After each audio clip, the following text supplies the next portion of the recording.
என் அப்பா பேரு மணிமுரசு, அம்மா பேரு வைரமுத்து. எங்க அப்பாவுக்கு இந்த கற்பனை திறன் உண்டு.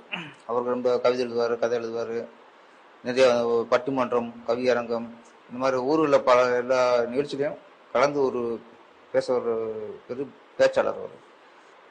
அதனால நம்மளுக்கு அந்த ஒரு கற்பனை வந்துச்சுன்னு நினைக்கிறேன்.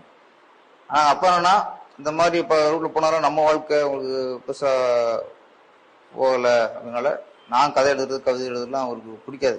அப்புறம் அவருக்கு தெரியாமலே கதை எழுதி கவிதை ரொம்ப மறைச்சு வச்சு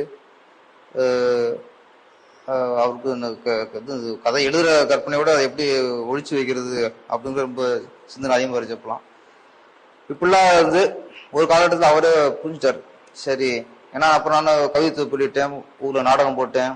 அப்புறம் தான் பார்த்தாரு, சரி இதுக்கு நம்ம கண்ட்ரோல் பண்ண முடியாது அப்படின்னு. சரி வருஷத்துக்கு பார்த்துக்கப்பா அப்படின்னாரு.